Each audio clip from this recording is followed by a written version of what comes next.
அன்பு நேயர்களே, இப்பொழுது நம்ம பார்க்க போற ராசி வந்து சந்திரனின் சொந்த வீடான சனி வந்து உச்சமாகக்கூடிய துலாம் ராசிக்கு தான் இந்த ஆங்கில புத்தாண்டு எப்படி இருக்கு அப்படின்றத பார்க்க போறோம்.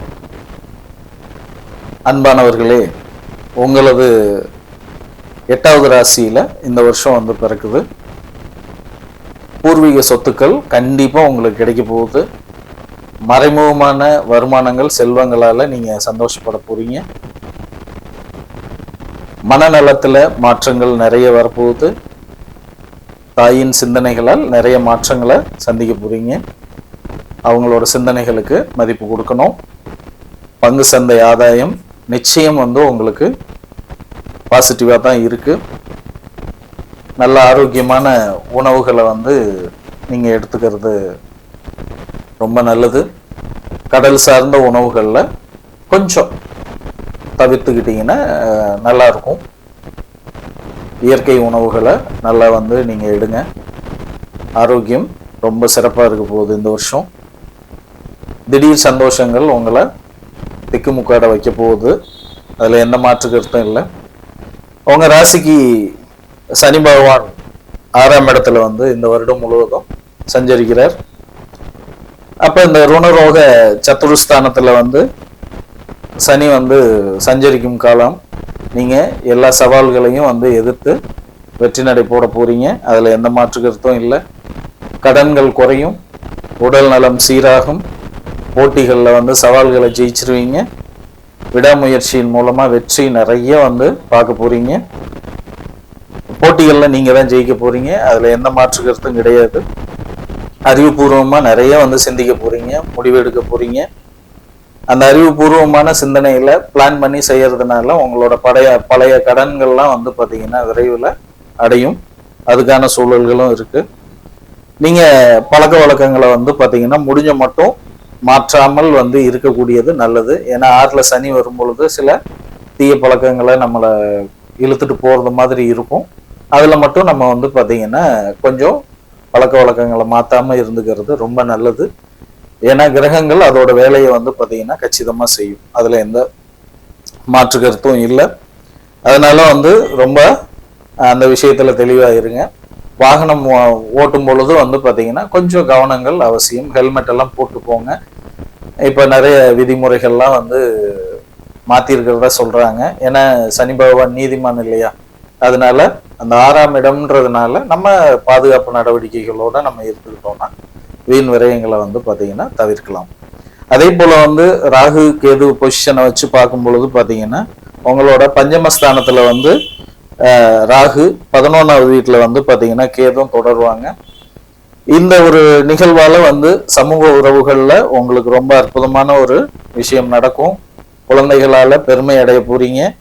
கல்வி, படைப்பாற்றல் திறன் அதிகமாக போகுது. காதல் சிறக்க போகுது. நிறைய அறிவுபூர்வமா யோசிப்பீங்க. மாணவர்களுக்கு வந்து பாத்தீங்கன்னா சின்ன சின்ன இடங்கள்ல வந்து கவனம் சிதறலாம். ஒரு தடவைக்கு 2 தடவை வந்து நீங்க படிச்சீங்கன்னா அதையும் ஓவர் கம் பண்ணி வெளியில வந்துட முடியும். அதே போல வந்து பாத்தீங்கன்னா நல்ல உறவு முறைகள்ல நல்ல ஒரு அற்புதமான ஒரு முன்னேற்றத்தை வந்து நீங்க எதிர்பார்க்க முடியும். தொழில்ல வந்து பாத்தீங்கன்னா தைரியமா நீங்க முடிவு எடுக்கலாம், இன்வெஸ்ட் பண்ணலாம். ஆனா வருமானம் அப்படின்றது வந்து பாத்தீங்கன்னா இல்லாமல் இருக்காது. நிச்சயம் வந்து பாத்தீங்கன்னா நீங்க வருமானத்தை எதிர்பார்க்கலாம். ஹோமங்கள் வந்து பாத்தீங்கன்னா செய்யும் பொழுது ரொம்ப இந்த வருஷம் சிறப்பா இருக்க போகுது. அதனால ஹோமங்கள் வழிபாடு நீங்க பண்ணிக்கோங்க. அதே போல குருவோட பொசிஷனை பார்க்கும்போது குரு ஜூன் 1ஆம் தேதி வரை வந்து பாத்தீங்கன்னா உங்களுக்கு 9வது வீடான மிதுனத்துல வந்து பாத்தீங்கன்னா ஆட்சி பண்ணிட்டு இருக்கிறாங்க. அப்ப வந்து என்ன ஆகும்னா தொழில் சிறக்கும், கல்வி, திருமணம் அமையாதவங்களுக்கு திருமணம், குழந்தை பாக்கியம் இல்லாதவங்களுக்கு குழந்தை பாக்கியம். ஸோ இதெல்லாம் வந்து பாத்தீங்கன்னா ரொம்ப அற்புதமா இருக்க போகுது. பண விஷயங்கள்ல ரொம்ப நல்ல திருப்தியான ஒரு மனநிலை உங்களுக்கு வரும், எதிர்பார்க்கலாம். அதிர்ஷ்டம் வந்து பாத்தீங்கன்னா வீடு தேடி வரப்போகுது. வீடு கட்டுற யோகம் வந்து நிறைய பேருக்கு இருக்கு. வீடு கட்டும் பொழுதும் வந்து பாத்தீங்கன்னா கடன் உதவி தேவைப்படுறவங்களுக்கு கடன் உதவி கிடைக்கும். கடன்களை வந்து பாத்தீங்கன்னா நீங்க அடைக்கிற அளவுக்கான சூழல்லாம் வந்து பாத்தீங்கன்னா உங்களுக்கு இந்த வருடம் இருக்கு. அதே போல வந்து பணி செய்யக்கூடிய இடத்துலையும் வந்து உங்களுக்கு நல்ல ஒரு பேர் கிடைக்க போகுது. கூட வேலை செய்யறவங்களோட உதவி, அனுகூலம், நட்பெல்லாம் வந்து சிறப்பாக இருக்க போகுது.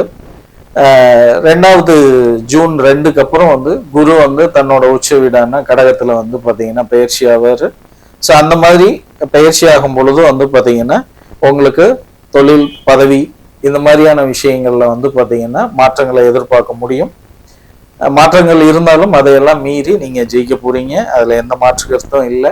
குருவின் பார்வை 2, 4, 6ஆம் வீடுகள்ல உங்களோட ராசிக்கு 2, 4, 6ல விழுகும் பொழுது கண்டிப்பா அந்த இடங்கள்ல இருக்கக்கூடிய விஷயங்களை வந்து அதிகப்படுத்தி நல்ல வந்து சந்தோஷமான ஒரு மனநிலைக்கு வந்து உங்களை கொண்டு வர போறாரு. வீடு வாகனம் எல்லாமே வந்து நல்ல பலன்கள் நல்ல ஆதாயங்கள் நிச்சயம் வந்து இதன் மூலமா வந்து கிடைக்கும். குரு தட்சிணாமூர்த்தி வழிபாடு வந்து பாத்தீங்கன்னா உங்களுக்கு இந்த வருஷம் ரொம்ப அற்புதமா வந்து வச்சுக்க போகுது. பொது வாழ்விலையும் வந்து பாத்தீங்கன்னா ரொம்ப சிறப்பா இருக்க போகுது. இந்த வருஷம் வந்து பாத்தீங்கன்னா குரு பகவானால வந்து ரொம்ப அற்புதமான பலன்களை நீங்க அனுபவிச்சு கண்டிப்பா குதூகலமா இருக்க போறீங்க. அதுல எந்த மாற்றமும் வந்து பாத்தீங்கன்னா இல்லை. இந்த வருடம் இனிய வருடமாக அமைய வாழ்த்துக்கள். உங்களோட ஜாதகத்துல வந்து பாத்தீங்க அப்படின்னா நாங்க சொல்லக்கூடிய பலன்கள்ல உங்களுக்கு தசாபுத்திகள் சாதகமா இருக்கும் பொழுது நிச்சயம் 100% வந்து உங்களுக்கு இது இப்ப நாங்க சொல்ற விஷயம் வந்து பாத்தீங்கன்னா நடக்கும். என்கிட்ட வந்து பாத்தீங்கன்னா ஜாதகம் நீங்க கத்துக்கணும்னு நினைச்சீங்கன்னா திரையில வந்து நம்பர் இருக்கு, அதை வந்து தொடர்பு கொண்டு நீங்க வந்து பாத்தீங்கன்னா சொன்னீங்கன்னா நான் அதற்கு தகுந்தது போல வந்து உங்களுக்கு என்ன பலன்கள் அப்படின்றத வந்து கணிச்சு சொல்லலாம். இந்த வருடம் இனிய வருடமாக அமைய வாழ்த்துக்கள். நன்றி.